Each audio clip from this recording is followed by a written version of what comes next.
Hi, this is Laurie Wallin from Living Power Life Coaching. Thanks for joining me.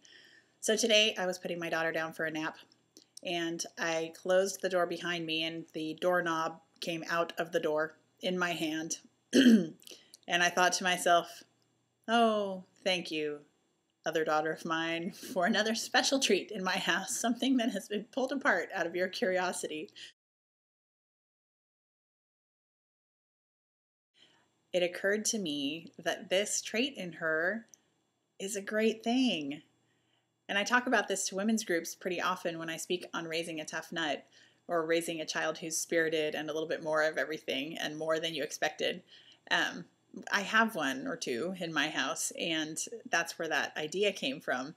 But this particular child of mine, this 5-year-old of mine, who's really curious and who is dissecting my house beneath my, very existence, that is a great thing. She's going to really love that she's curious like that and that she doesn't take things at face value as an adult.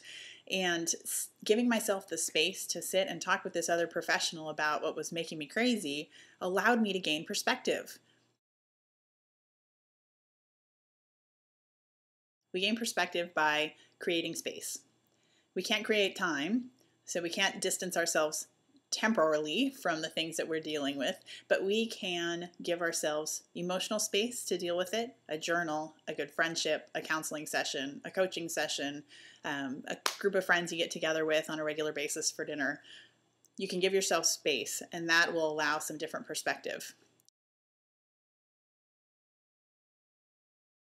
A child's book that we love, Frog and Toad, gives us a clue to another set of perspective. There's a story in which Toad, the grumpy one of the two friends, is trying to figure out how to tell a story to his friend. So he turns himself upside down on his head. He puts cups of water on his head repeatedly. He walks outside and paces the porch in front of his house. What is he doing there? He's creating physical space so he can get some perspective. He has moved to a different area. He's changing his environment by splashing himself with water, turning himself upside down, deliberately, physically giving himself a different perspective on the world.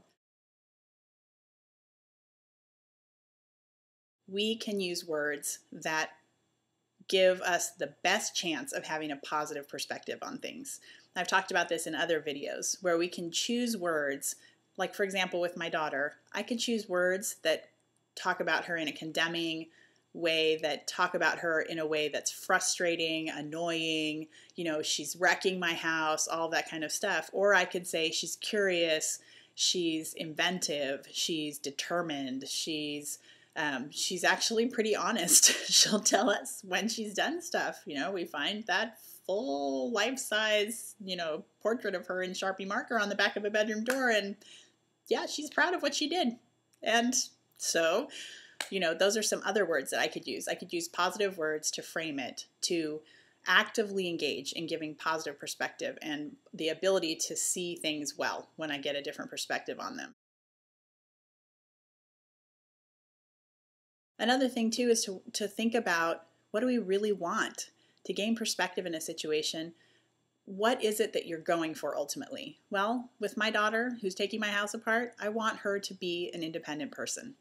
I want her to be the kind of person who doesn't take things at face value, who thinks independently, who acts independently, not in a law-breaking kind of way, so we do consequence things that are negative behaviors that she does, but in a way that causes her to stretch what's considered to be the limits of life and to push beyond those. She's got a heart to do that, she's got a natural gifting to do that, and we want to encourage her in those strengths. And so, honestly, when I look at it and I get some new perspective on it, I have to admit that I like her the way she is.